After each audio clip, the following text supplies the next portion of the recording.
Luc n'en pouvait plus. Il avait beau lire, relire, analyser, tout lui semblait creux. La foi, il la comprenait intellectuellement, mais il ne la vivait pas. Les livres s'empilaient, les connaissances s'accumulaient, mais une sensation étrange grandissait en lui. Il lui manquait quelque chose d'essentiel. Un soir, alors qu'il errait dans une vieille librairie d'Aix-en-Provence, ses doigts caressèrent un manuscrit aux pages jaunies. Une phrase d'un saint attira son regard. La certitude ne naît pas du savoir, mais de la vision. Celui qui veut connaître la lumière doit la voir, non en parler. Ces mots le frappèrent en plein cœur. Tout ce qu'il avait lu jusque-là lui paraissait soudain inutile. Il referma le livre d'un geste brusque. Ce n'était plus dans les pages qu'il devait chercher. Il devait partir. Le lendemain, il prit la route, guidé par une intuition qu'il ne comprenait pas encore. On lui avait parlé d'un homme vivant en ermite, dans les Cévennes, un être qui, disait-on, avait atteint une connaissance que les mots ne pouvaient enfermer.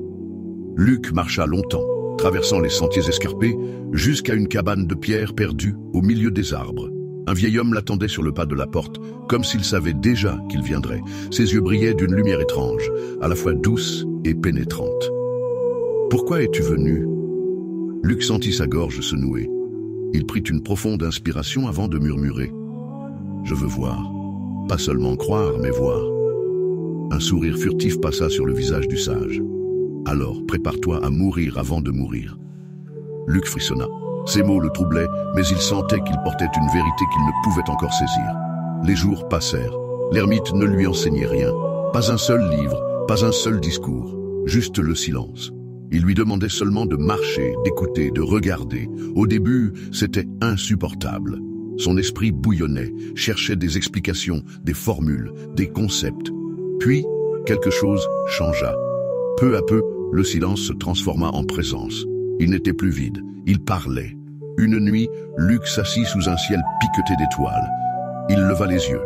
Quelque chose bascula en lui. D'un seul coup, tout s'éclaira. Ce qu'il avait cherché dans les livres, il le vivait enfin. Une lumière naissait en lui, non pas une métaphore, mais une vraie lumière palpable, qui vibrait dans chaque fibre de son être. Au matin, alors qu'il s'apprêtait à partir, le vieil homme s'approcha et posa doucement sa main sur son cœur. À cet instant, Luc sentit une onde vibrante se répandre en lui. Un feu, non pas brûlant, mais éclatant. Va dans la forêt, ferme les yeux, regarde. Luc marcha longtemps, sa main posée sur sa poitrine comme pour retenir cette chaleur qui l'emplissait. Il s'arrêta au milieu des arbres, s'assit sur un tronc moussu et ferma les yeux. La lumière apparut aussitôt. D'abord une lueur discrète, puis un éclat immense, plus réel que tout ce qu'il avait connu. Une lumière qui ne venait pas de l'extérieur, mais de l'intérieur. Dans cette lumière, une présence. Il n'y avait plus ni question ni doute. Il savait. Luc ouvrit les yeux, et tout autour de lui semblait baigné de cette même lumière. Rien n'avait changé, et pourtant tout était différent. Alors, toi aussi qui cherches la connaissance dans les livres, regarde plutôt dans la connaissance à l'intérieur de toi, où les livres sont déployés dans l'infini. Alors toi aussi, like, partage et abonne-toi. Tu contribues à la diffusion de la lumière.